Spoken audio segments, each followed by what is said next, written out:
Welcome to Golf Smarter Mulligans, your second chance to gain insight and advice from the best instructors featured on the Golf Smarter podcast. Great golf instruction never gets old. Our interview library features hundreds of hours of game improvement conversations like this that are no longer available in any podcast app. How much time did you get to spend with Johnny Miller while you were doing your research? Not at all. Really? Johnny Miller would not talk with us, and it was a great disappointment.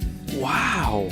Oh, okay. We had great interviews with Palmer and Nicklaus, who were fantastic and very detail-oriented, and those were special. But yeah, we did not get to Johnny Miller. Did he give you a reason why? The reason that we were given was that he was writing a book of his own. We fully respect that. It's certainly his right to talk with somebody or not. And of course, we were disappointed, and we would always welcome an opportunity to talk with him at any point about things in the book. And we admire him all the more for, his extraordinary accomplishments that we hope we've documented. But it was a disappointment. With another interview from the archives of Golf Smarter, here's your host, Fred Green. Adam Lazarus, Steve Schlossman, welcome back to Golf Smarter for members only. Happy to be here. Good to be here.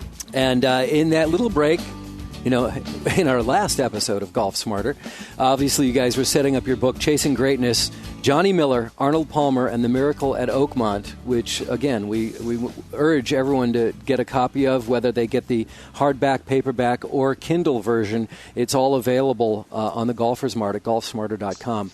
We set the story up. We talked about the major players. We talked about the golf course. We talked about how you guys got together.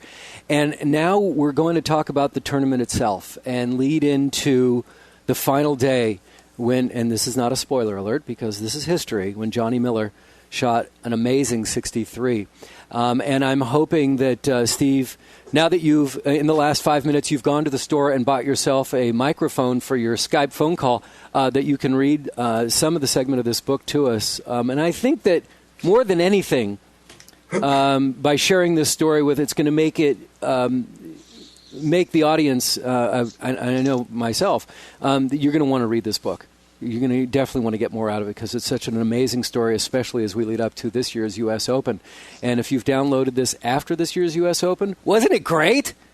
Wow. What a story. What a comeback, huh? Did you ever think it would end up like that? No idea what I'm talking about. All right. So where shall we begin, guys? Well, I guess we'll start with round one.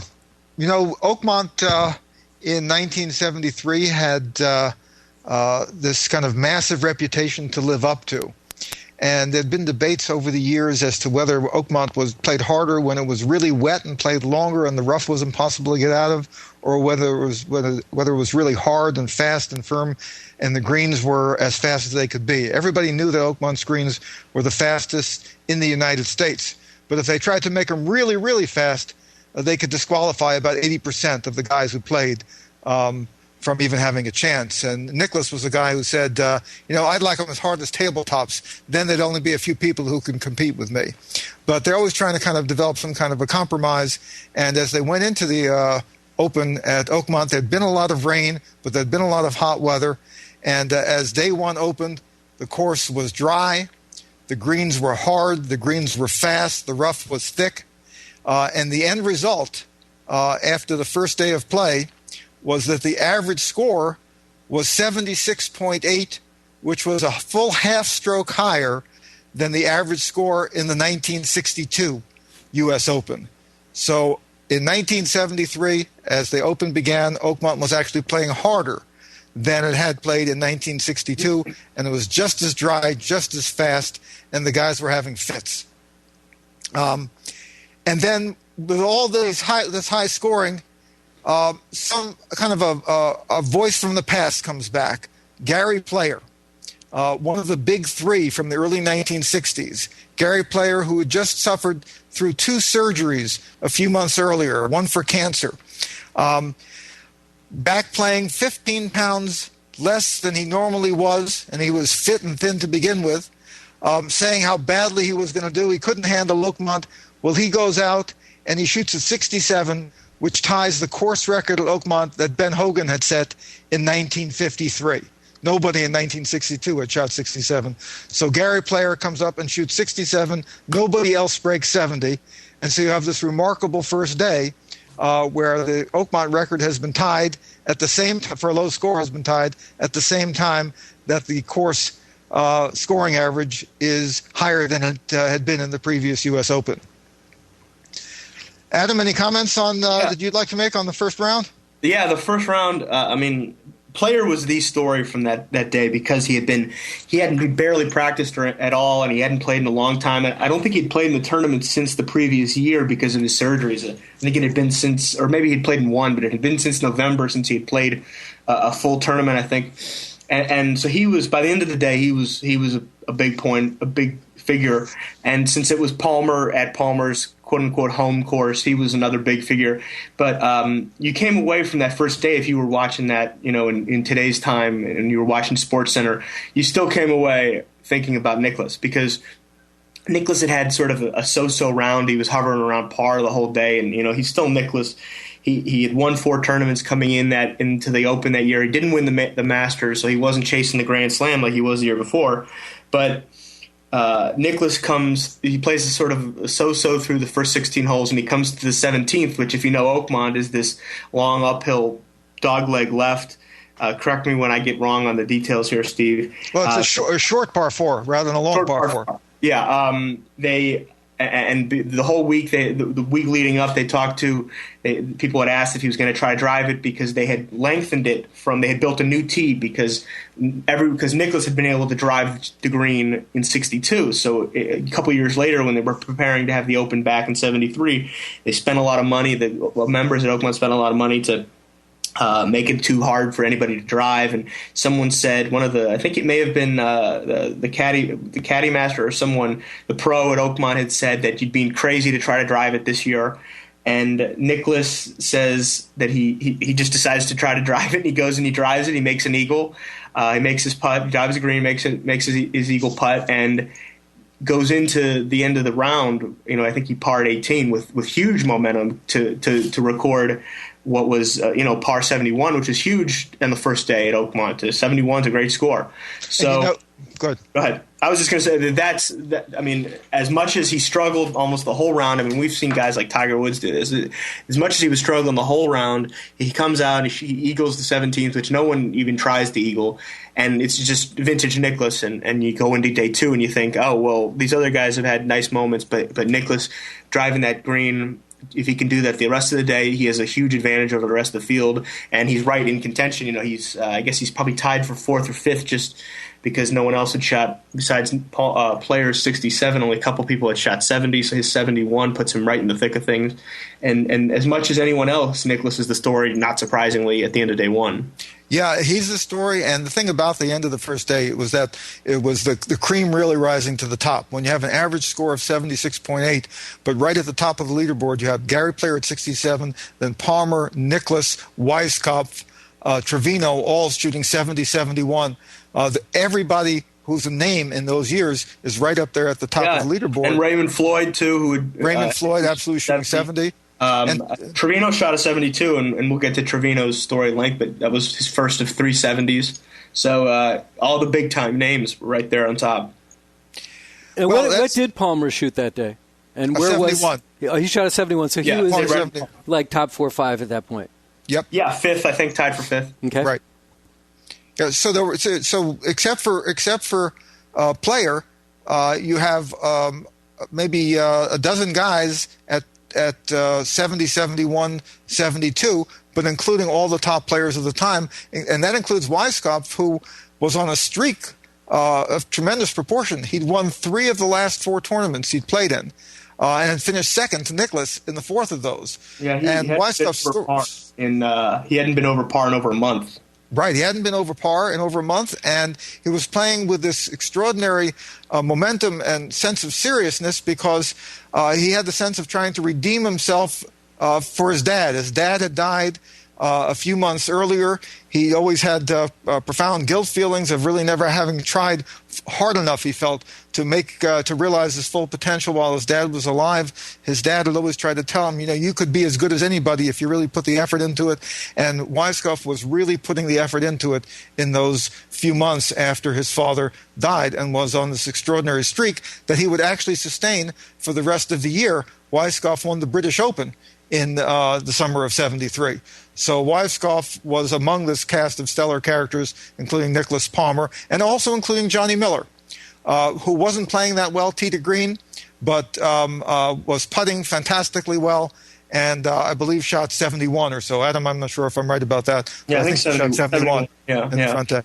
The one other thing I want to add, and about day one, and this sort of comes through, it points throughout the rest of the book, but especially on the last day, is the key guys in the book are the Palmers and the Nicholases and the Trevinos and the guys who stand out as the true icons of the game. But as we got in the first part of that, the listeners got in the first part of this segment, that John Schlee emerges as an interesting guy. But there are other people who, lesser-known figures, and in that first day, this is something I'll say for the readers to read the book, is the first guy who tees off from the early morning on Thursday, has a nightmare start just from being late to the tee, and there's a few little anecdotes like that across the story of the book, with people who you don't know, but you can sort of sympathize with them. The big moment of being at the U.S. Open and this 20-some-year-old kid teeing off, and he's late to the tee. So there's a lot of interesting stories like that. So you pick up the book, you'll check that out. Exactly. I have a couple quick questions. We're gonna talk more about Schlee, because in that first last episode that we did together, you teased us about Schlee. Are you going to be able to cover some more of that in this conversation? Sure, Absolutely. but I think Schlee's best saved for the end because of what he does. Okay, because I'm really fascinated here. And actually, my second question, as we finish the first day of the tournament, there's no possible way that the media coverage then is what we have today, with all 4 days being on network television, being covered from multiple angles and online and things. But at the time, what was the media coverage, and how was the public? How interested was the public, the general public, in this event? Well, the television coverage was about 2.5 hours on the Saturday and the Sunday. So you didn't have Thursday or Friday television coverage. And there was only 3 networks at the time. I mean, cable really hadn't. No, there was no. It was only ABC, right? ABC had a record number of television cameras there. What that number was around 15 or so cameras. Yeah, it was like 17 or something. 17 cameras. And they were in fixed positions, I'm sure. Oh, absolutely fixed positions. And they've been talking about how great slow motion was, I remember. Absolutely. Slow motion was a big thing. It was their first tournament with slow motion replays. Wow. And every so often the person in charge would put on the screen a certain hole, and the announcers would be trying to figure out what hole was on television. It was an early stage for television broadcasting, but it wasn't the dark ages either, and they were very proud of their 17 cameras. So I'm guessing that if it was 1973 ABC, this is the Roone Arledge years, and the Wide World of Sports, and was Jim McKay being the announcer? No, I remember Chris Schenkel and Byron Nelson were the anchors. Okay, good. And Jim McKay was there. But yeah, that's right. Of course. And Frank Gifford was one of the. I think he was like the 12th or 13th hole. Dave Marr too, right, Steve? Yep.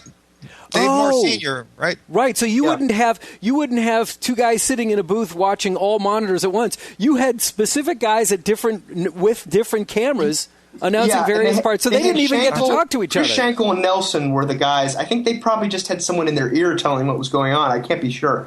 They weren't. They were up in like they have Jim Nantz and Curtis Stranger, whoever does it now for CBS. That's how it was, and Miller and blanking on his name. They were sort of the anchors in the central, but they definitely had, I think, a couple guys at each of the later holes. Right, and Keith Jackson was another one. Yeah, of the Keith people Jackson there. was great. And Whoa, Frank Yes, Gifford was so well actually. Nelly, though. They had the first female announcer ever in a golf tournament. Marilyn Smith, LPGA co-founder. Awesome. Marilyn Smith was there, and I interviewed Smith, and she said she was so nervous, and she was so nervous they put her with Gifford to calm her down, so that she wouldn't have to announce the hole alone. No comment. Yeah, right, exactly. And they got married and had 3 kids.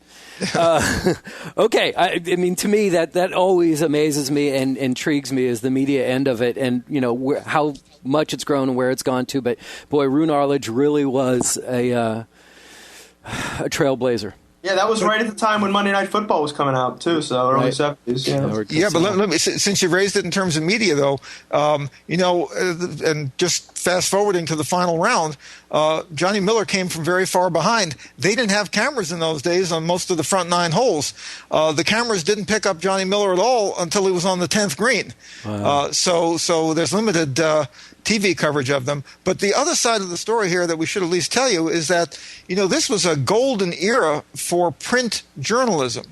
So for all there wasn't on TV, there was massive amounts of national and local newspaper coverage at a time period when every town had several local newspapers, morning and evening editions. So there was a lot of attention being given to golf, but TV wasn't necessarily at the center of it like it is today. So then you were getting the story the next day, mostly. Yeah, well, that's what was sort of interesting. Steve just touched on it, that they don't get Miller till the 10th. I mean, there's no internet, obviously. So you turn on the TV, and Miller had started 6 shots behind, and he was tied for 13th place. So anybody who turns on the TV at when he's already halfway done at 2 or 3 o'clock in the afternoon and finds out that he's in the middle of a 63 and tied, he's probably, when they turned on the TV, he was probably tied for 2nd or 3rd, I would say, just guesstimating. But they have to be. There's these people across the country turning on the TV and saying, "How is Johnny Miller in this tournament?" And that's one of the things that it was a great quote in Sports Illustrated a few days later. Tom Weisskopf said something like, "Johnny Miller, I had no idea he was even in the tournament." So there's this. I mean, that wouldn't happen today. You wouldn't turn on the U.S. Open because you would have checked ESPN. You would have done whatever. You would have looked. Somebody would have been tweeting it. Yeah, you would have said, "Oh, he made a birdie here. He made a birdie here. He's going to get back into it." For Miller, because Miller birdied the first 4 holes. So when you turn on the TV on this Sunday and see that, oh my God, Miller, he just leapfrogged 10 guys and he's in contention now. That's really what sort of gave that tournament a punch from the beginning as soon as the network So there was no real live coverage other than what was going on TV. Was there radio coverage? Was there anybody broadcasting on the radio, or is it just That's a good reporters? question. I don't think so. No, we don't think so. There had periodically been radio coverage, but it never really worked. And I'm not aware of any radio coverage. But we have an interesting quote in the book.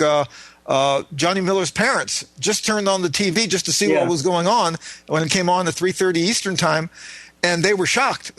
They had no idea that their son was contending for the lead. And so they were just kind of riveted and nervous as all could be. And were they on he didn't get out his cell phone after. Were they on the West Coast? They were on the West Coast. Yeah. Right. So then 12:30 on the West Coast. So they were just like Sunday afternoon. They probably just got back from church. Yep. And right. And so let's see how Johnny's doing. He had a terrible day yesterday. He shot 76. We know he's out of it, but they hadn't expected to see their son on TV. He was out of it, and so they were shocked to even see him on TV.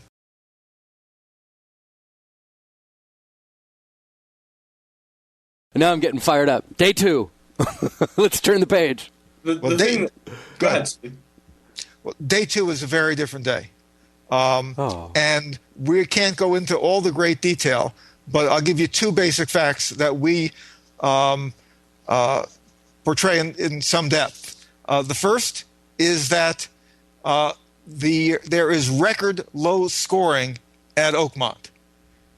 Whereas before the average score was a half shot higher than in 1962, all of a sudden you have more guys shooting in the 60s than ever shot in the 60s in a single round in the U.S. Open. The weather is the same. It's hot. It's humid. It's dry. What's gone on? Okay, that's the first fact about day 2, which is radically different from day 1. What was the average score that day? The average score was a stroke and a half lower, so it'd be around about 74. Obviously, not everybody tore the course up, but a stroke and a half difference with the same set of players has to be accounted for in some way. Yeah, low 75. Yeah. Okay. Well, So that one player. and there's a low score. The second main fact is that there's a new record score shot.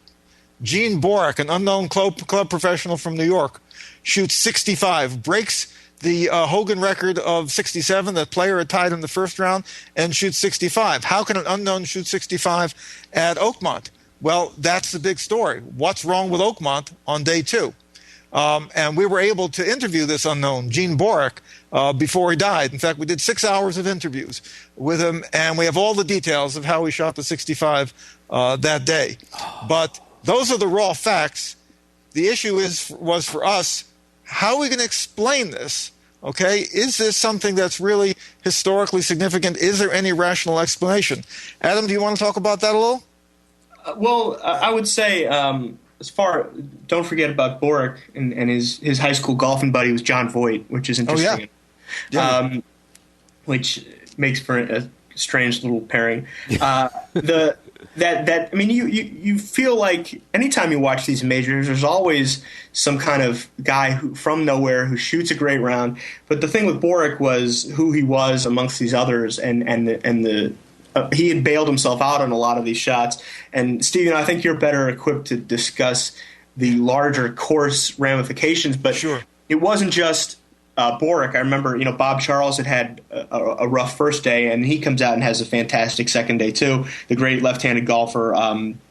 So there are these moments, and there's another. We keep coming back to these guys who, these small names compared to Nicklaus and Palmer. But there was a guy named Jim Colbert who had a pretty good first day. Who was one of those guys who shot a 70 in the first day. And then in the second day, he keeps it going, and he shoots a 68, and he has a fantastic round, and he's actually just one or two shots behind player at the halfway point.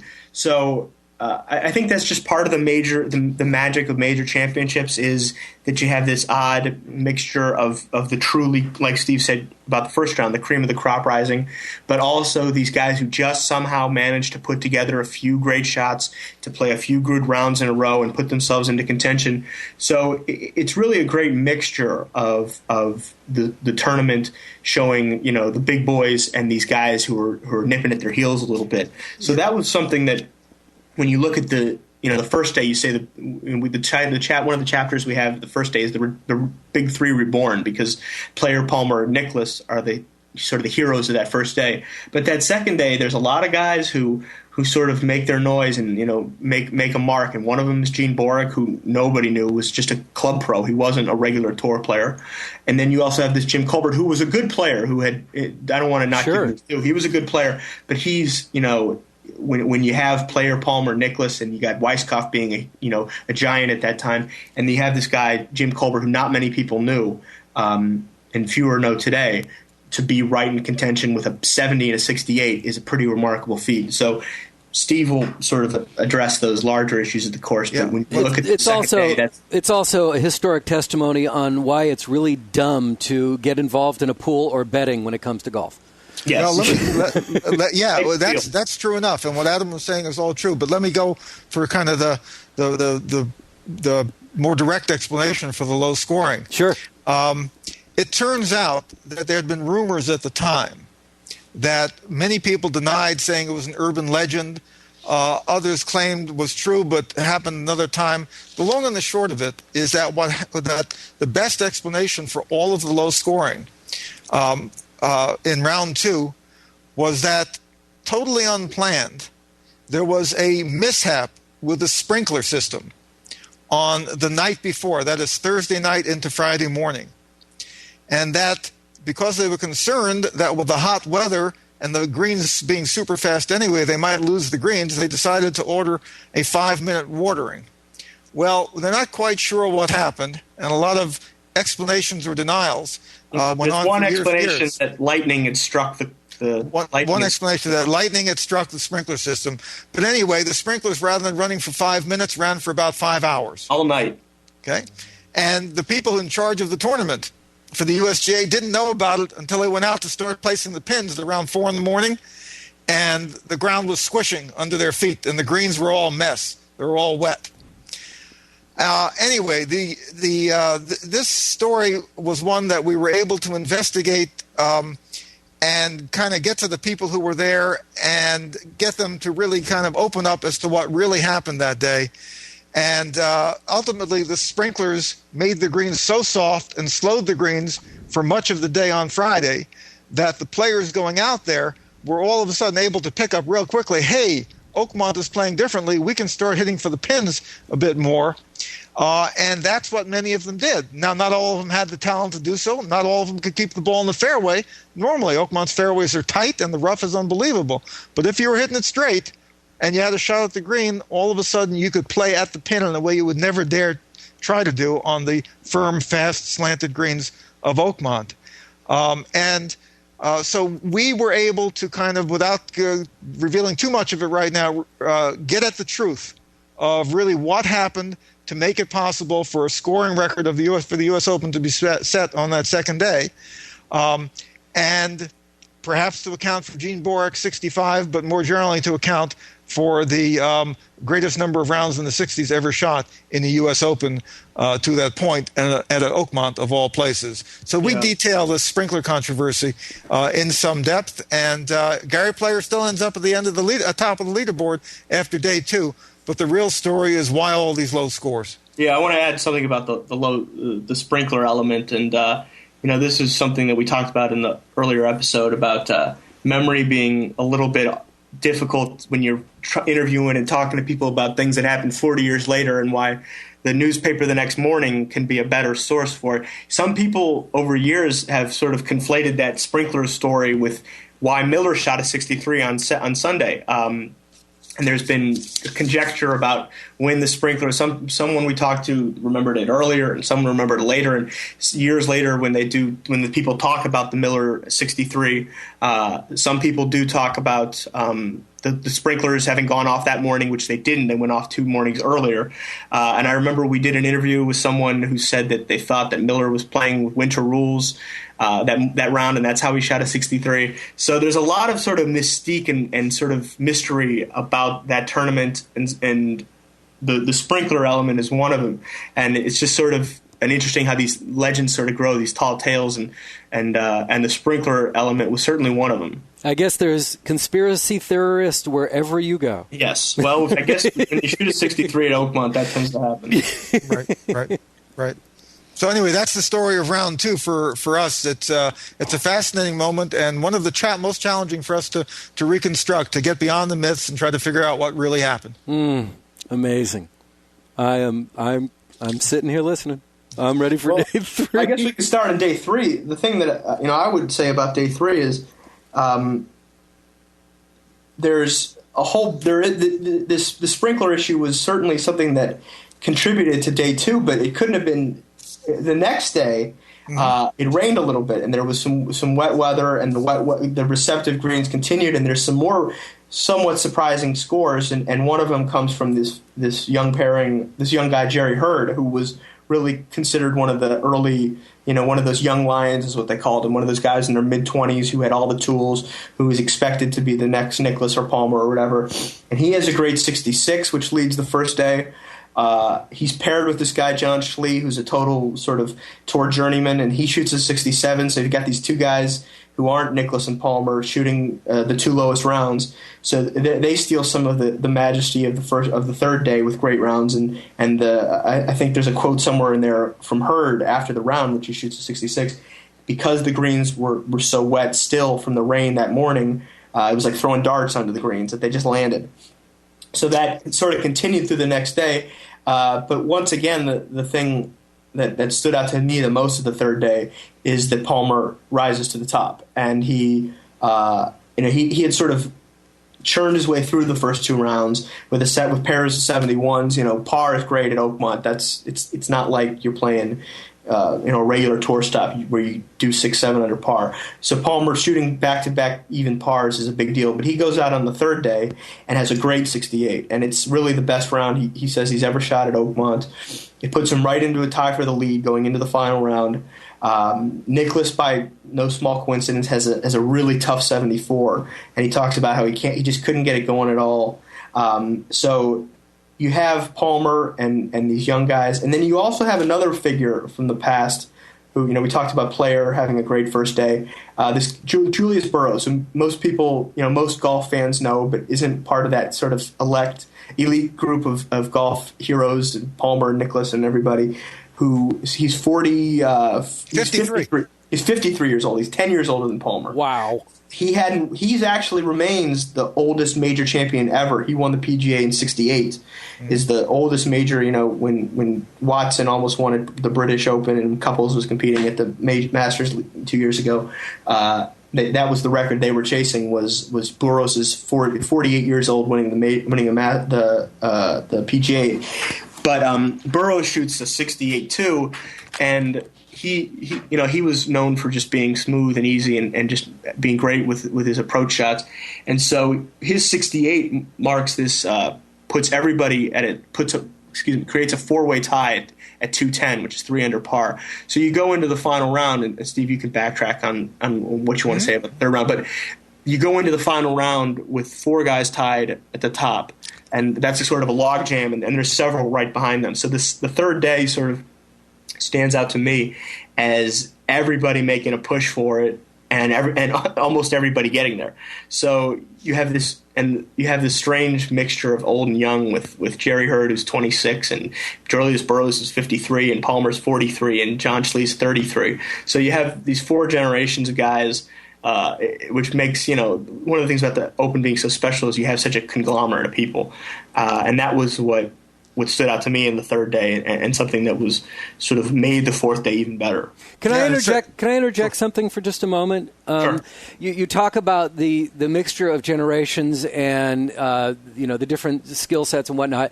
I just want to compliment you two on getting together and having the academic and a journalistic approach to this book from different viewpoints, different generations.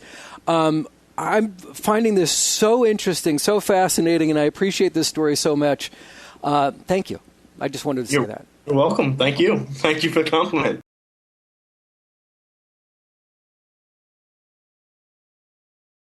That's the first time in U.S. Open history that you had a 4-way tie going into the last round. Wow. And it's 4 different generations, a 20-year-old, 30s, 40s, 50s. This is the most extraordinary kind of thing.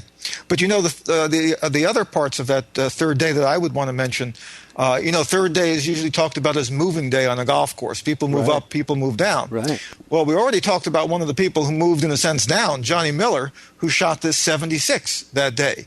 Gary Player, in the lead, finally starting to tire, hadn't played much, was really recovering from very serious illness, shoots 77.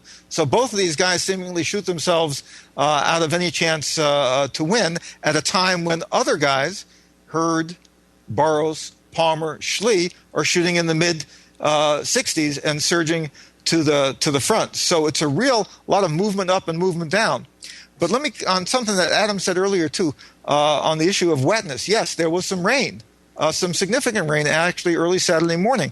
And one of the most difficult subjects I think that golfers try to kind of talk about is, what impact does wetness have on a golf course? And here we just talked about the second round where the dramatic overwatering of the greens for most of the day on Friday helped slow the greens, made them more receptive, and probably contributed to some record low scoring. Well, come Saturday morning, you get rain over the entire course. Well, might you expect to see even lower scoring? Not at all. In fact, the average scores on Saturday, even though Hurd shoots 66, Schlee 67, Palmer and Burroughs 68, the average scores on Saturday actually climbed to the highest of any time during the entire tournament. So I think there's all kinds of complications when you try to assess the impact of wetness on a golf course and whether it necessarily makes it easier or harder. I would say when only the greens were softer on Friday and they were much more receptive than even on Saturday, that yes, it had a big impact on scoring. But when the whole course becomes wetter and the rough that's already difficult becomes thick, and guys are trying to figure out, well, how fast is this green really? It's just rain, but it looks like it's drying out, and this part's being exposed to the sun and that part isn't. It can become a problem, and I think proof was in the pudding here, in the fact that the highest scores of the entire tournament were registered on the Saturday. So I'd like to add about that. Good. If we move on, I'd kind of like to talk about Miller and dovetail that with the start of the fourth round. You talked about Miller's 76. So just to bring everybody up to speed, Miller had 2 really good rounds the first 2 days. He was at 140. So I think he was 3 or 4 shots behind. He was going into the third day. So he was really in contention. I think he was tied for 4th or tied for 3rd. And he has a nightmare on Saturday. He shoots a 76, which is bad, and not quite as bad as would really make. He sort of suggests years later. There's another one of these little mystical side stories, anecdotes that come out regarding Miller's 76. He says, Miller he was married. He had 2 young kids. He was staying at a house in Oakmont. And he says that he forgot his yardage booklet. And Steve, you can speak to whether or not for the third round that he forgot it. You can speak to whether or not how much we can really put into the yardage booklet costing a 76. But so he says he forgets his yardage booklet. His wife races somehow he got a message to her, races home, picks it up for him, brings it to him in the 10th tee, and he still does he has just as bad a round with the yardage booklet as he did without it. So, a lot of Miller, the sort of the tall tale part of Miller's story is that, I shot the 76 because of because I didn't have my yardage booklet. And we're not sure that was quite exactly how it shaked out. I don't know, Steve, if you want to jump on that, but I would like, that 76 is paramount to the story and why Miller's next round is so historic and so special. Yeah, well, one of the things we're trying to do as serious, trying to tell a real narrative, dramatic sports story, but to ground it on historical fact, is never to accept anybody's recount of something as absolutely true if there's contradictory evidence. And here, we were able to come upon some stories where Miller was alleged to have shot 41 on the front 9 and 35 on the back after he had his yardage book in hand.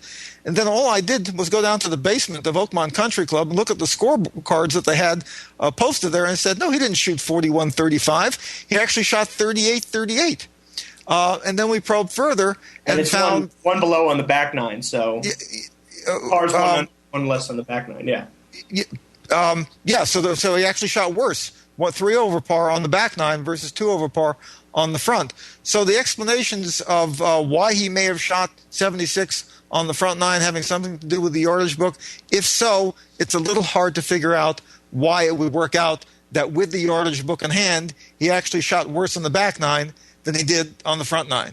So these are small things, but part of the larger truth-telling effort that we're trying to ground this dramatic narrative in. But the one thing for sure is that whatever the explanation of Johnny Miller's 76, the next day he thought for sure he was out of the tournament. He told his wife to just stay and pack up. We're going to the next tournament in Akron as soon as possible. The moment I step off the 18th green, please come pick me up. We got to get out of here. And we happened to interview somebody who drove him to the course that day, and all he was doing was mumbling about how badly he'd played and how he didn't have a chance as he went into the final round. So we had no expectations whatsoever, and that's how we begin our story of the final round. Which is sort of, if you think about it, explains one of the reasons why Miller, he had an earlier start than all the leaders, because he was 6 behind, and there were 12 or 13 guys ahead of him. So he was starting just about an hour or so, more than that, I think, ahead of the final group. So, he thinks he's out of it, and you can, if you look at it, yes, it's, I cost myself a shot at the tournament with a 76, and he was mumbling to himself. But it really did free him of those final round pressures a little bit, because he was so far behind. It wasn't like watching Rory McIlroy at the Masters this year, because there were so many ahead of him. He had such a long haul to make up that he could just play all or nothing. And that's what happened. He birdies the first 4 holes at Oakmont, which is crazy. And that gets him right back into the thick of things.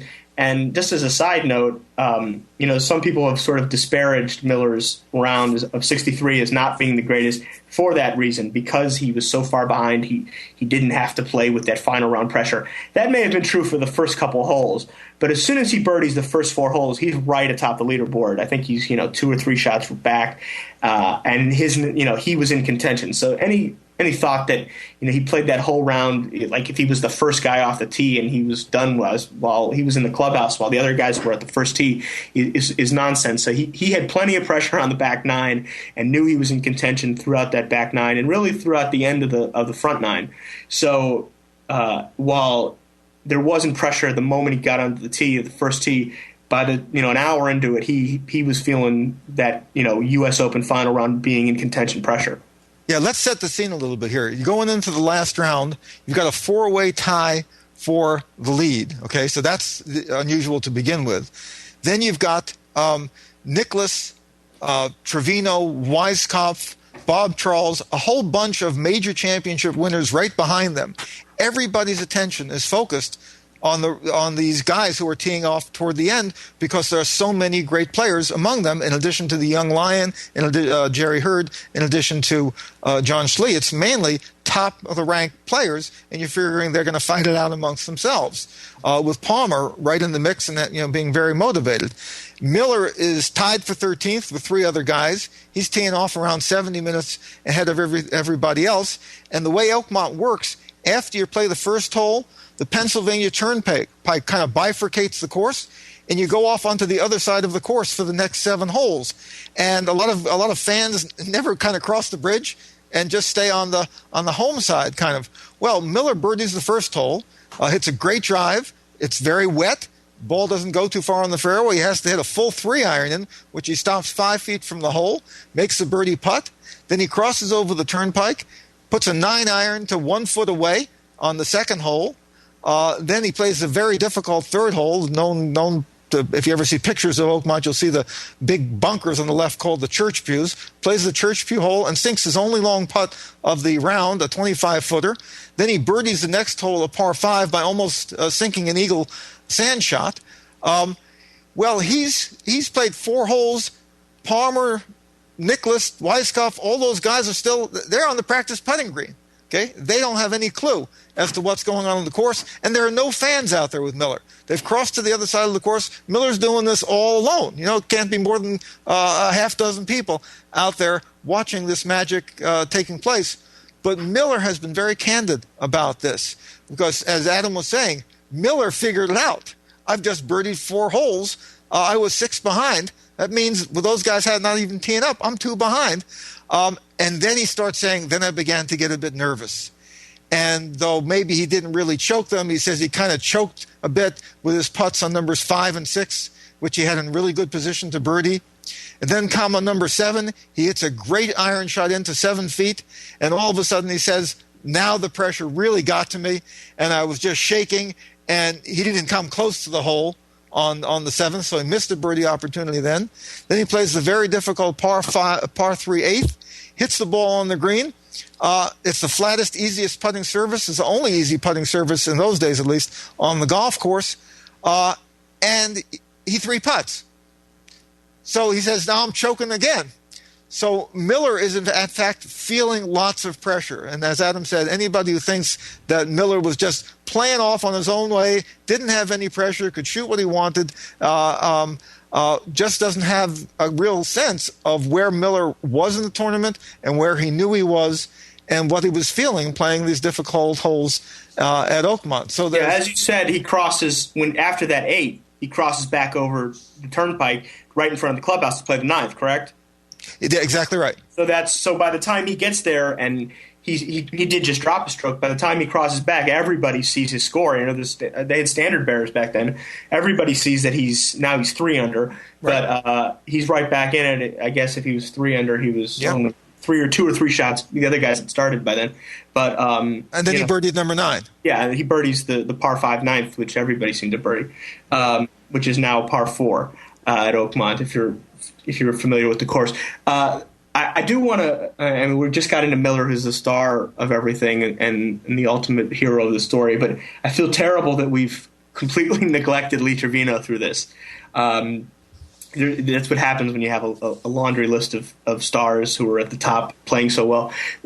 Without going too far, backtracking too far, Trevino, he had already won the 2 U.S. Opens. He had already won 2 British Opens. He was already, one of the greats at the time.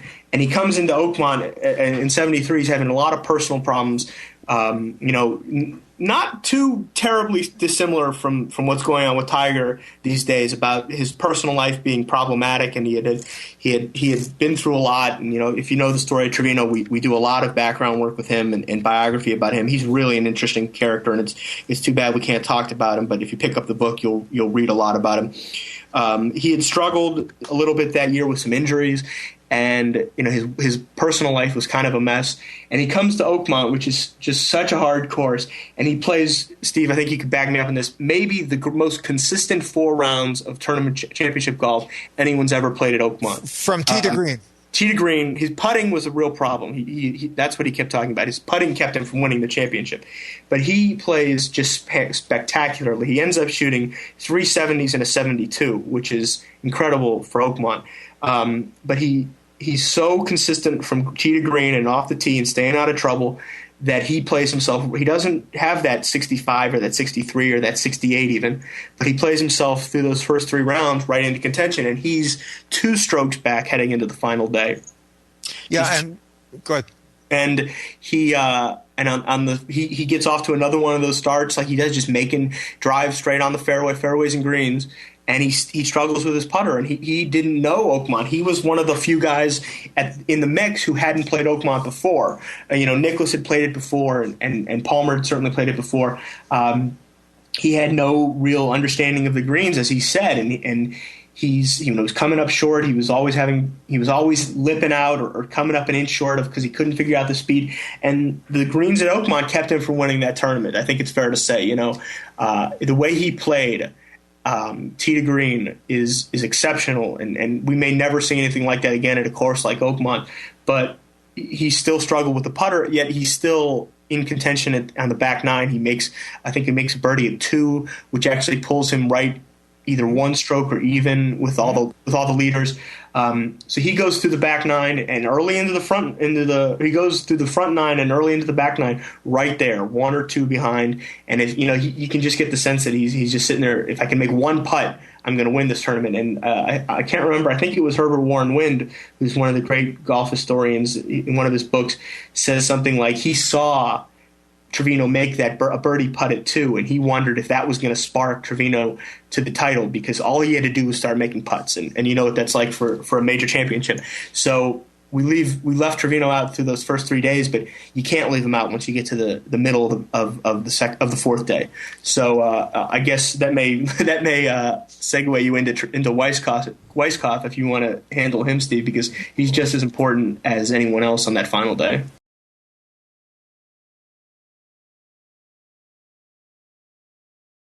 I do have a question before we go on, because when you were talking about Miller, and how much time did you get to spend with Johnny Miller while you were doing your research? Not at all. Really? Johnny Miller would not talk with us, and it was a great disappointment. Wow. Oh, okay. Okay. We had great interviews with Palmer and Nicklaus, who were fantastic and very, very detail-oriented, and those were special. But, yeah, we did not get to Johnny Miller. Did he give you a reason why? The reason that we were given was that he was writing a book of his own. We fully respect that. It's certainly his right to talk with somebody or not. And of course, we were disappointed, and we would always welcome an opportunity to talk with him at any point about things in the book, and we admire him all the more for his extraordinary accomplishments that we hope we've documented. But it was a disappointment. The thing about it, though, that allowed us to go forward was, the Johnny Miller who would become the spectacular announcer, the path-breaking golf announcer starting in 1990, who would say what was on his mind, have acute insights into other golfers' minds, really knew the mind game as well as the technical parts of it, really understood golf courses. Well, that Johnny Miller didn't just emerge in 1990 when he started broadcasting. That was the Johnny Miller all throughout his career. And because there was such strong journalistic coverage of golf through the 60s and the 70s period, Johnny Miller is speaking constantly in the press of the time period about his thoughts in general, as well as playing in particular. So I haven't met a reader yet of the book who hasn't thought that we must have interviewed Johnny Miller in great depth because of all the quotations we have. Well, we have all the quotations because they're genuinely from the newspaper accounts and magazine accounts of the time. As you were describing this, I was convinced that you would spend a tremendous amount of time, and my question was going to be, because he is such a articulate announcer and opinionated announcer, how much of a picture painter was he now in reflection of all this? But okay, you didn't talk to him. Well, we were fortunate, just as a side note, that when we were writing the book, the crux of the key part of the story, the time frame for us was around 2007, 2008. And we were fortunate that the Open came back to Oakmont in 2007. And since Miller is with NBC and NBC was covering the Open, there was a lot of time for reminiscing for him in the newspapers and on TV. So he would sort of, we were lucky that was sort of like indirectly interviewing him occasionally here and there. Okay, we were listening and recording his every word. Yeah, exactly. You're recording him speaking, so yeah, it's just as good. Unfortunately, you were going, wait a minute, I have a question. But he's not going to be able to answer. I think I saw him drive by on a cart. We went to the Open. I think I saw him drive by on a cart at that year, and I really wanted to shout out something. I did too. Johnny, just one question. I'm writing a book. Hang on. All right. Let me just say something just to finish up what Adam was saying about Trevino. I remember sure. we have six. It's kind of an ensemble cast. We have six main characters, and like Adam was mentioning before, Burroughs, Colbert, Gene Borek, Gary Player. We have at least a dozen kind of second characters who we develop to some degree also. But Trevino's story is second to none. And the thing about this 1973 U.S. Open in Trevino and his not ever being able to adjust to the green speeds at Oakmont, actually coming up short more than anything else because he was so afraid of three putting that he just kept coming up short. He didn't play at Oakmont the week before. He decided to go play this tournament in Philadelphia. Why he did that, I don't know. I guess he'd explain it himself was he was trying to make more money. But he knew when he was in Philadelphia that he should be at Oakmont, and he was getting angry, and the press in Philadelphia caught this. He was getting angry about his performance at Philadelphia. He was also angry that he was even in Philadelphia. So at the end of the third round in Philadelphia, he just quits. He says, I'm leaving. I'm going to Oakmont. He gets motor home and he drives to Oakmont. He drives to Oakmont. W.C. Fields had some lines about Philadelphia, too, didn't he? Exactly right. Exactly right. And the Philadelphia press were not happy that Lee Trevino left to go to Oakmont, but Trevino didn't care. The thing about that particular moment in time, though, also about Trevino, was that we have memories, by and large justified, as Trevino was one of the great showmen, jokester, hail fellow well-met guys in golf. I think that holds for most of his career. He's one of the most special people that the game has ever seen. 1973, though, wasn't a good year personally for Lee Trevino, for some of the reasons that Adam talked about. But in general, he had become very, very publicity shy. He was not happy with being a celebrity and having all aspects of his personal life talked about all the time. So one of the most remarkable things we found out, and I kind of did a double take and almost ignored it at the beginning, and then I finally decided that, I have to probe this further. It turns out that Trevino was so upset about having to be with his fans all the time and having to confront the press all the time that he bought himself a mobile home. A couple of weeks before Open. Big old home, Winnebago. And he drove it to Oakmont and brought it into the parking lot. And the members said, essentially, what is this? And he said, I want to keep this here. Anyway, they found an obscure place to put the mobile home near the driving range. And Trevino used that mobile home to hide from his fans and hide from the press the entire tournament. You couldn't find Trevino. He didn't sleep there. But he would not be accessible. He was really buckling a bit under the glare of publicity and trying to stay focused on his harder courses at Oakmont that I think he knew he should have been practicing on for the entire week before. He was trying to win his third U.S. Open in 6 years. He was really trying to make history, and Oakmont being as difficult a course as it was, with a premium on straightness. And Trevino, arguably being the best ball striker of his era and the straightest player, really was going to be in contention at Oakmont. But he didn't have the little extra it took, and he was upset. And you can just see pictures of him on television and caught by the press. He's upset the whole time period he's on the course. He can't quite figure it out. So anyway, the Trevino story, he finishes tied for fourth. You wouldn't think he's central, but in fact we make him central. Likewise, Tom Weiskopf, as Adam was saying. In the first segment of the show, we told your listeners a little bit about the competition between Nicklaus and Weiskopf. Weiskopf really lives under the burden of having been so close to Nicklaus, having very similar aspects to his game in terms of hitting it very far, hitting it very high, oftentimes the only guy who can hit high enough long irons to hold tough par fives, like the 15th at the Masters. Always being compared to Nicklaus and oftentimes falling short at key moments. Especially at the Masters the previous few years. Yep. I think Weiskopf ends up with 4 second-place finishes at Masters. But they're all within the span of like 7 years. That's interesting. But the Weiskopf story is a very, very key one for us. No one had really ever written about Tom Weiskopf.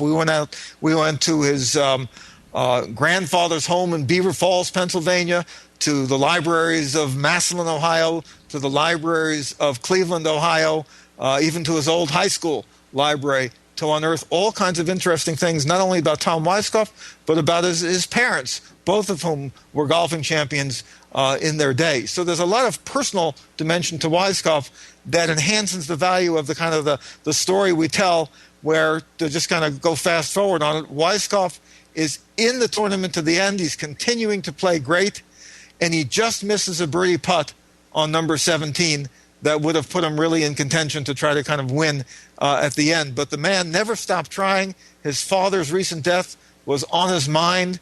Weiskopf had developed the nicknames of Towering Inferno, Temperamental Tommy, those kinds of things. He was in total control of himself during this 1973 Open. One couldn't try harder than Tom Weiskopf did, and he just fell a little bit short. So he's very much part of the story, and he finishes third. Okay, so now let's go into the Miller back nine, which we label the greatest back nine ever in championship golf. Miller made the turn in 32 strokes, 4 under par. He had 5 birdies and 1 bogey. He was not in the lead, but he clearly was in contention. Very few people picked up on that. His gallery still remained small. And Miller confronts immediately the 10th hole, which Dave Pelz, at the putting guru, Dave Pelz, in the 2007 Open, would label the 10th hole the toughest par 4 in America. Nobody in his right mind is trying to birdie the 10th hole. And in fact, Miller just plays that hole rather cautiously, plays it excellently, keeps the ball below the hole on a green where it's hard to be below the hole, makes a solid par, and moves on to the 11th hole. Well, that's the start of Miller's streak that is historic. Miller plays perfect shots onto number 11, leaves his putt in perfect position below the hole, sinks it for a birdie. Then they go to the par 5 12th, 603 yards. For most of the 20th century, the longest par 5 in U.S. Open history.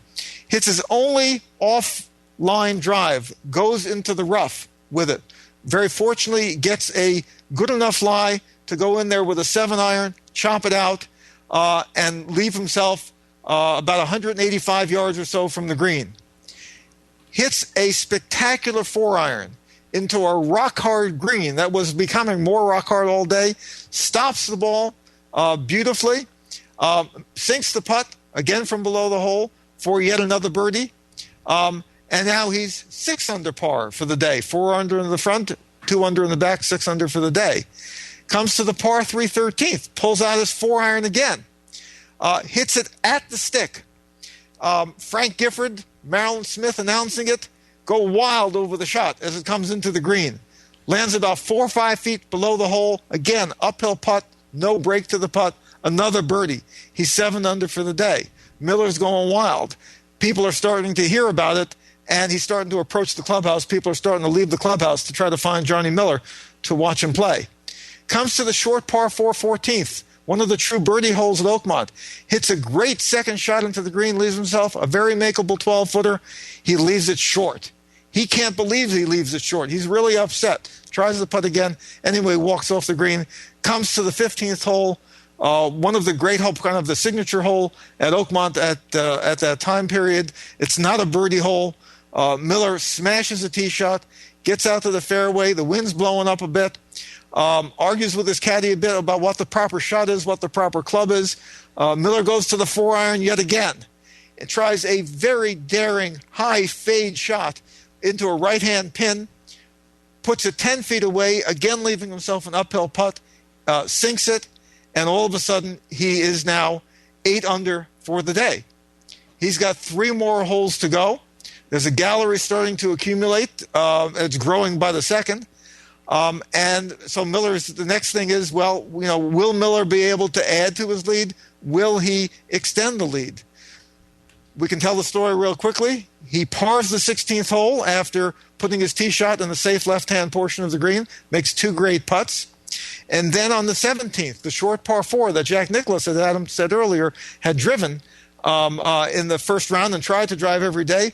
Miller decides not to try that, not to take a chance. Hits a wedge shot about 12 feet from the hole, uphill putt, leaves himself perfectly, hits what looks like a gorgeous putt, just slips out on the right edge, misses the putt. He's very annoyed about it again. He knows he's got Arnold Palmer and Julius Burroughs and other people chasing him. He wants all the birdies he can get. He's trying to shoot 62 or 61. But he misses there. 18th hole, hits his drive down the middle, about 10 or 15 yards forward than any drives hit all day. Comes in with a 5-iron at the flagstick all the way. Lanny Watkins is up on the green watching it. Lanny Watkins thinks he's going to have a tap-in putt as a result of the shot. But the ball hits a ledge on its way to the flagstick, backs up, leaves himself about a 22-footer. I went out and putted that putt at Oakmont myself. I tried it a number of times just to see what it was like. Miller hit a spectacular putt. It should have gone in. It lips out 180 degrees. He's very annoyed. He thinks he hasn't quite done enough to win, but he closes out with a 63, retires to the clubhouse. Lanny Watkins kind of greets him with a big smile, and there it is. Miller goes to talk to the press, comes out to talk again at after he's done his formal interviews, and says, well, those guys are out there. They know what to do. Maybe they'll be choking among themselves. I'll just wait here and find out. So that's Miller's back 9. The first time that anybody in Oakmont tournament golf history, to this day even in 2011, has ever shot 31 on the back 9 at Oakmont. Oakmont is so hard that no one's ever gone 4 under at Oakmont on the back 9 except for Johnny Miller. That leads in, the image of Miller saying, oh, those guys out there are going to have to watch my score now that it's been posted and maybe some of them will choke over it. That leads us to the guys who, sort of backtracking a little bit, to the guys who started the day in the lead. It was the 4-way tie with Jerry Hurd, Julius Burroughs, Arnold Palmer, and John Schlee, and so they were the last 2 pairings. And I don't think we have time to get into what happened with Hurd and Burroughs, so we're going to have to. That's for the listeners to catch on their own in the book. But the second last pairing is Arnold Palmer and John Schlee, and Palmer is still, the guy everybody wants to see win in that sort of that swan song kind of moment. So he begins the day in the tied for the lead. Miller's already made his 4 birdies, but Palmer and John Schlee start the final day out, the second last pairing. And it's sort of a strange thing to see Palmer, who's sort of the most beloved figure in golf at the time and maybe of all time, playing with this guy that nobody knew really anything of. He was kind of a lanky guy. He was kind of an odd-looking tall. He was in his early 30s, but he already had gray hair. He was sort of an odd duck is one way that we looked at him. And he's wearing this what's called a goofy Hawaiian shirt commemorating the Hawaiian Open that he won a few months earlier. He didn't get the memo on the upscale attire that the other guys were wearing. So it's sort of a strange, and they're total contrast, these two guys. This guy's won 1 tournament in his whole career. Palmer's won 60, 70, and Palmer's this short, stout guy, very muscular, and Schlee's this lanky, tall fellow that people don't know anything about. And so the image of the choking on the first tee and under the huge pressure, that seems to hit Schlee right off the bat. Who I can't remember if he slices his first drive and they can't find it off. So he takes a second drive which hooks way left, and then they find the first drive. So he has to go and he has to take a third. Goes back to the tee. Yeah, he has to go back. He takes. Long story short, he needs 3 drives just to hit the fairway on the first tee. So everybody says, okay, well, this guy had a nice run the day before, shooting 66. He's done. So let the big boys play. Let Miller, who's doing well, and Nicklaus and Palmer, all these guys. So people, there's a sense that you forget about Schlee for a while, and you can watch Palmer, you have a chance to win this thing. But without going into too much detail. The front 9 doesn't play out that way. There's a lot of up and downs for Schlee. He pars a hole, he eagled, so he double bogeys the first with the tough 3 drives, but then he eagles the fourth. So he's up and down, and he plays his way through, and he stays in contention, like shockingly. No, you wouldn't have imagined the way he started and who he was and who the course was and who the field was, that he stays in it and makes it all the way through the front 9 with a chance, 1 or 2 right behind. And the same with Palmer, who has a few ups and downs as well, but really costs himself a shot at, I think it's the 10th. But he comes back and he birdies the 11th with a fantastic approach from the fairway. No, he doesn't birdie the 11th. Just a correction there. Remember, he misses that birdie putt on 11. Oh yeah, that's right. I'm sorry. He makes a fantastic shot from the fairway, and he misses that. That's what happens. I'm sorry. He misses a birdie putt. He has a 4 or 5 foot birdie putt that would have, he thinks, tied him for the lead at the 11th. But he has what he calls a sort of a triple punch to the gut kind of moment where he misses that putt, that 4-footer that would have, he thought, tied him for the lead. He goes to the 12th hole, and this is where things get sort of garbled on timing and everything. But that's where he discovers that Miller is shooting this fantastic round, the 63, and he realizes that he thought these other guys he had to worry about, and he finds out that he has to worry about Miller, who's shooting an incredible score that nobody shoots at Oakmont. So he's got to deal with that, coming off that bad miss of a birdie putt that would have, really given him a grasp of the lead. And he drives off the 12th tee, the 12th hole, which is this enormous long par 5, 603 yards. And his ball, he thinks he has a great drive. It kicks. We're not quite sure. It may have hit a sprinkler head, was one of the explanations. Drives in, it goes into the rough, and from there he's pretty much buried. He has his trouble getting out. He has to take some medicine and chip out, and he has a couple bad shots. I think he 3-putts the 12th, which ends up with a bogey. Yeah, ends up with a bogey, which essentially costs him the tournament. He has a valiant, keep playing and stays in contention, and he birdies the 18th, which is really a treat for the fans. But he's pretty much out of it with this sort of terrible turn of events between 11 and 12. But the interesting thing is that while that's going on, Schlee, who nobody knows and isn't any name compared to all these other guys, just keeps playing well. And I believe he birdies the 12th to get right back to it. Adam, you think I can provide a little background on Schlee before you do the tale of the round?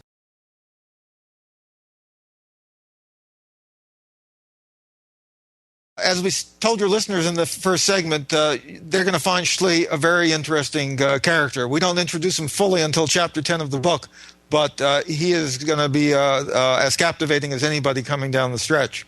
John Schlee lived a very troubled life, a tragic life. He dies of Alzheimer's at the age of 60, but he was a force to contend with growing up in his on the west coast of Oregon. He was a person that people always remember, and oftentimes negatively. He essentially was a juvenile delinquent. He caused problems for law enforcement. He caused problems for the school. As we interpret it, essentially got a free pass for most of his antisocial and minor criminal behavior because he was a star athlete in several sports at his high school. When he graduates high school, he commits a burglary. He gets arrested for it. The judge gives him the choice, go to jail or join the Army. He joins the Army. He ends up being transferred in the Army because he's not the easiest guy to contain in the Army. goes to college after he's done with the Army, gets himself a couple of jobs as a club pro afterward, is thrown out of those. He's a tough guy to deal with. He's his own guy, and he's just not the nicest man. And it's a tough thing. It was a tough thing for us as authors to try to decide how realistically to portray John Schlee, given that he is key to the final round in Oakmont. But we try to tell the story fairly and in a balanced way, and we've talked to people through all the different phases of his life. And I think your listeners will, if they open themselves up to a different kind of character, really enjoy reading about John Schlee. But let's turn to the culmination. The thing about Schlee, just to do one more thing on the background that makes it him special. I said that he's sort of this oddball character for his look, and he's not the great champion that Palmer and all these other guys are who've won major championships, a handful of dozens of regular tour stops. But the thing that's interesting about him is he was one of those guys who had to scrap for everything. Palmer was a millionaire, was already a millionaire by 73. There's this millionaires club that Trevino had just joined, and Trevino had grown up in a poor background, and he was a sort of a story of, the American dream making good. But by this time, he's already a millionaire as well. Schlee is this guy who has to go from tournament to tournament, scrapping. There's one story where his wife says something about how they worried they couldn't even get their kids Christmas presents because they were so poor. And he was trying to live this dream of being the tour pro, trying to make it as a tour pro, not something you think of now when these guys are getting, huge sponsorships and even, finishing 25th or 50th in a tournament, you still get, $25,000. It wasn't like that back then. And Schlee is sort of this guy who's really sort of playing for his life and playing for his career and his family. So that's another reason why he's this outsider in the story that makes it sort of interesting for us as a person and as a character, but as a golfer too. So he sort of emerges as, there's parts of him that you really don't like, but there's parts of him where you're sort of rooting for him as the underdog. Mm-hmm. And that's what happens on the back nine at Oakmont is while these titans of the game start to fall off, and especially Palmer, who he's playing with, start to fade during the back of the tournament on the last 7 or 8 holes. Schlee stays with it, even though he's got a goofy swing, which we didn't even get to. He's got all kinds of strange theories on life, and he's an astrology buff, and he's got all these weird theories about how to play golf and how it meshes with your psyche.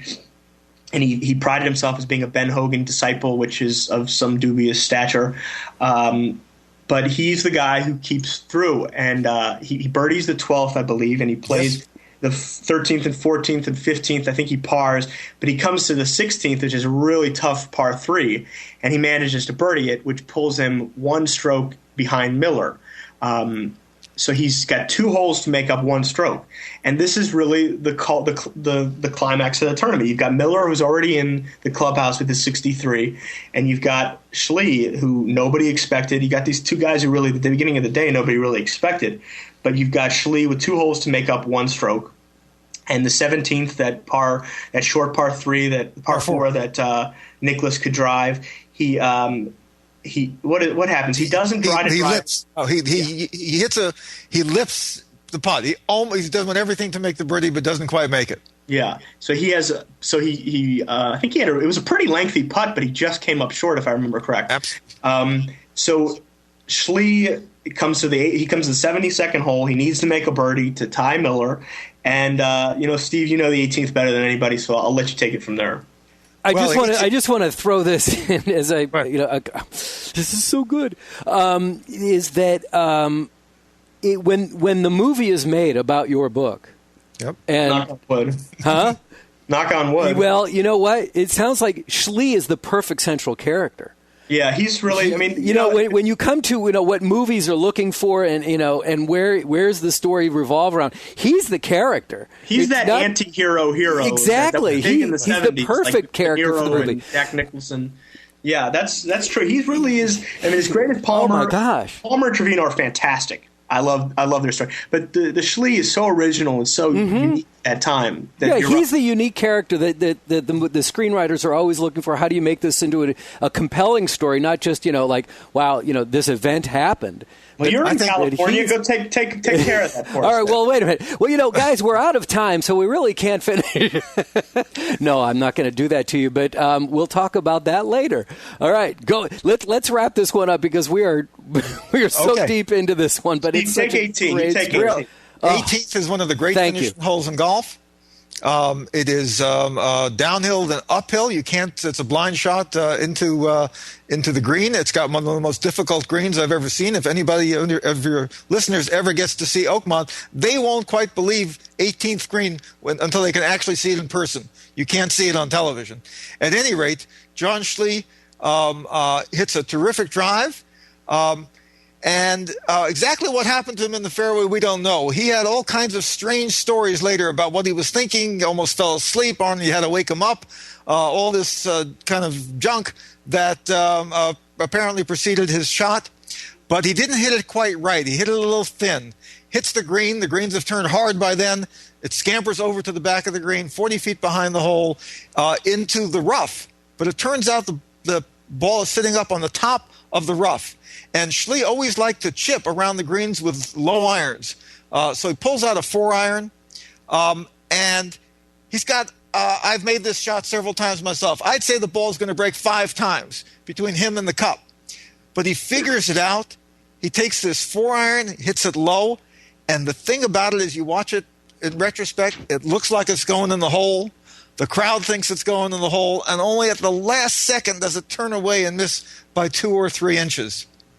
And Johnny Miller is right there. Johnny Miller himself is standing 25 feet from the flag watching Schlee make this shot. I don't think nowadays you'd have the person in Miller's position actually standing so close to the green, right to the hole, watching the final thing play out. But no, he'd be standing in the clubhouse watching it on television. Miller had been in the clubhouse, and he was watching it on television, and then all of a sudden he realized that some guys were chasing him pretty close at the end, and he came out to watch himself. He left his wife and his daughter back in the clubhouse. But in any case, that's the culmination. Miller was there watching, wondering if he'd have to go out to play again the next day. And the thing about us for Schlee, he's such an erratic character. It's a hard life story. He'd fade into pretty much insignificance after this. But how hard he tried, how he didn't buckle under the pressure. He certainly wasn't the last guy standing that you would expect to see trying to win the U.S. Open and catch up to Johnny Miller, who just shot 63. So Schlee, the anti-hero, almost becomes the hero at the end, but ultimately, of course, it's Miller. His fabulous round, the lowest round ever shot at Oakmont, lowest round ever shot in the final round of the U.S. Open, the lowest round ever shot in a major championship. A round that you just have to say, 63, people say, oh, that was Johnny Miller, 1973 at Oakmont. Or you say, Oakmont, oh, yeah, that's where Johnny Miller shot 63. You'd be hard-pressed to find more than a couple of more memorable moments in the golf than Johnny Miller's winning the U.S. Open in 73 with a final round 63. So that's our book. Stamp. Oh, that's it. That's all you got. Let me say one thing about that. That is the 63. The final round is the highlight of the book for sure. And that's the great moment in golf that we point out. However, that's not the last page of the book. You're right. We spent, for a couple pages, we look at the immediate aftermath of what happened after Miller shot. He was supposed to go home. He was supposed to go on to the next tournament. He ended up in Washington, D.C. and trying to meet with – and he was supposed to meet with the president. He ended up meeting with the vice president. But we sort of fast forward all those 6 guys in the later part. After the tournament, we wanted to see, how things changed, how things stayed the same. What happened to Palmer? Was that really his last ditch effort of being, a glorious figure? Was that going to be his last great chance to win? And turns out it wasn't. So we sort of spin forward about Palmer. We spin forward with Nichols. We spin forward with all these guys. But the thing that, we were touching on with Schlee is we sort of do. There is a feeling of we look at the next 20 years of his life. He died in 2001, so I guess we look at the last almost 30 years of his life. And, there is that sense that you can't help but come away with that thinking, how much different would his life have been had that chip at 18 gone in? Would he, if he beats Miller in a playoff, does his career sort of fall apart? Does his life sort of fall apart? Because his life sort of falls apart in the decade after that U.S. Open.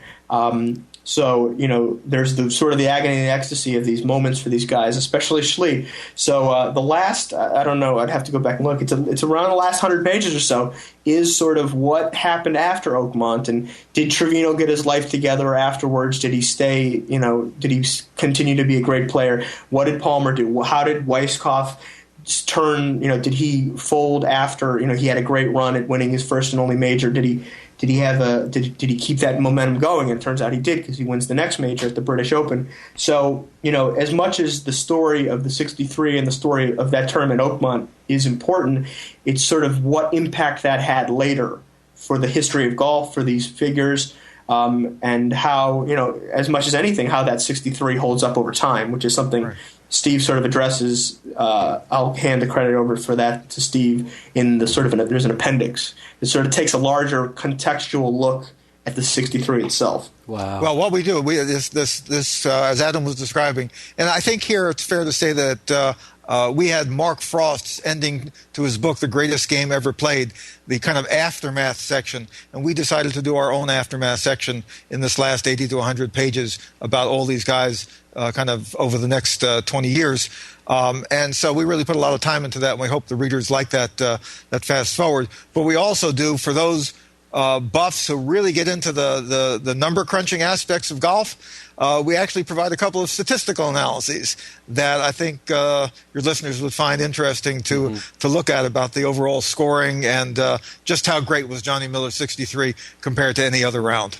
Well, and because this is a members-only episode, to our listeners, thank you for sticking out for this entire episode, and you probably listened to it in 3 different segments. But he mentioned Mark Frost, who also wrote the book The Match, and when we had Mark Frost on Golf Smarter, and he did the pretty much the same thing with The Match, as he came on and narrated the story as you guys have so eloquently done today. Wow. Thank you so much. This was really remarkable, and it's once you see a movie, you're like, nah, I'm not going to read the book. But after hearing your description on this, how can you not read this book? This is so fascinating, such a great story, and you want more detail on it. Chasing Greatness, Johnny Miller, Arnold Palmer, and the Miracle at Oakmont. Adam Lazarus, the student, Steve Schlossman, the professor. You guys were awesome. I really appreciate you giving us so much time. This was so much fun. Well, we had fun, too.